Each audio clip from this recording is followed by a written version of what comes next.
in Norway. All right, we're here at Freedom Fest 2010, and I'm here with Peter Schiff, who's just told us about the American economy and his run for Senate. Peter, since we're in Norway, can you say something about what you think about the Norwegian krona? Well, we own the Norwegian krona. I have quite a few Norwegian investments, so I happen to be bullish on Norway, partially because I'm also bullish on energy and other commodities that Norway has in abundance. You know, I have investments there, and I hear that I have quite a few supporters in Norway. One of my best campaign volunteers at Schiff for Senate is a Norwegian who came here all the way from Norway just to work on my campaign. Well, that's amazing, and I can concur on that. I'm a supporter, and I know many others as well. Now, if you look at the Norwegian situation, I mean, you're looking at it from the outside, seeing the positives. Being in Norway, I also see the problems with it. Unfortunately, there are problems all around the world. I mean, governments, are making the same mistakes. They're all politicians. They all try to get elected, and the tricks are the same in every country. The problem is that America, the disease has progressed far more at this point than it has in other countries. So I think we're going to have to deal with these problems sooner than a lot of other nations, but hopefully other nations will learn from our mistakes. We'll see what happens to the U.S. economy and properly understand what the root cause was, and not derive the wrong message and think, America failed because it was too free. America failed because there was too much capitalism, not enough regulation. They'll have to understand that it was the opposite. It was government, it was debt, it was a lack of production, it was an excess of consumption, it was reckless monetary policy, it was what the Congress and the government did. We built up a wealthy country because we acted nothing like we're acting today. We are the exact antithesis of what we used to be.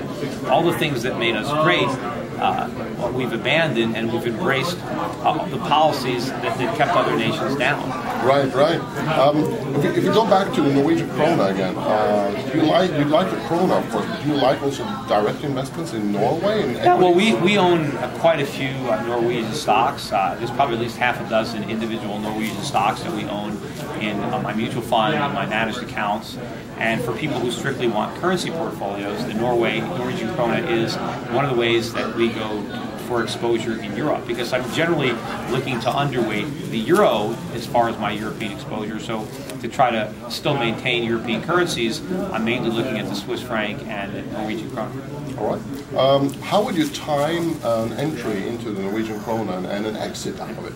I'm not a market timer, so I'm not really timing anything. I'm exiting the dollar, and it's going to be some time before I want to get back into the dollar. I want to wait for the policies that I believe are destroying the dollar to be reversed. And when I see that, and I think that we've swallowed the bitter tasting medicine that we need, and when I see that we're back on the right track, both monetarily and fiscally, then I'll be looking to exit currencies like the krona and move back into the dollar. But I don't want to do that prematurely, because if I do it too soon and the dollar collapses, then I'm broke. Even if you manage to, let's say you avoid a 50% or 70% decline in the dollar, and you get into these other, and then you come back in, and then the dollar collapses. It doesn't matter, if you have $1 million or $2 million if a packet of chewing gum is $2 million, because then all you have is an extra packet of gum.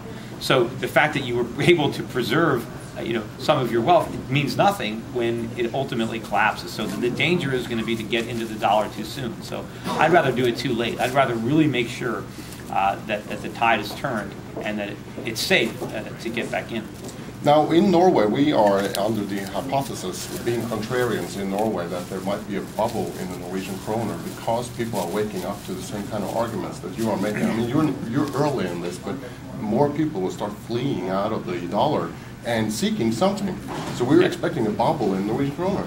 Well, I don't know that it would necessarily be a bubble. I mean, you can look at, take a look at the price of gold in Zimbabwe. I mean, the price of gold is, I'm not sure what comes after $1 trillion, but that's the number that you need to price gold in Indonesian dollars. So does that mean there's a bubble in gold because it's gone up so much? No, it just means that the kroner is that the Zimbabwe dollar has collapsed. So if other currencies are losing value and the Norwegian krona is maintaining its value, then it's going to appear as if it's rising in price. That doesn't mean it's a bubble. It just means that other currencies are collapsing in value and the krona is not. So could it possibly be that so much money comes into those currencies that then the Norwegian government responds to that by saying, oh, there's all these demands for krona, so we're going to issue even more debt in kroner, and then we're going to use that money to grow the government and give out more programs and more special benefits to get reelected. Then the strength of the krona could lead to problems for the Norwegian economy. But if the government doesn't do that, then it's no problem. And it'll actually benefit the Norwegians because they'll be able to take their currencies and go around the world and pick up bargains from people around the world who are impoverished. Exactly, and that's what we are recommending people to use the strength of the Norwegian currency to pick up other things. Yes, you want to buy. If you can accumulate enough foreign assets, the whole country can retire on the income and dividends from your foreign investments. Hear that, everybody? Thank you, Peter Schiff. Sure. Thanks a lot. Yep, very good.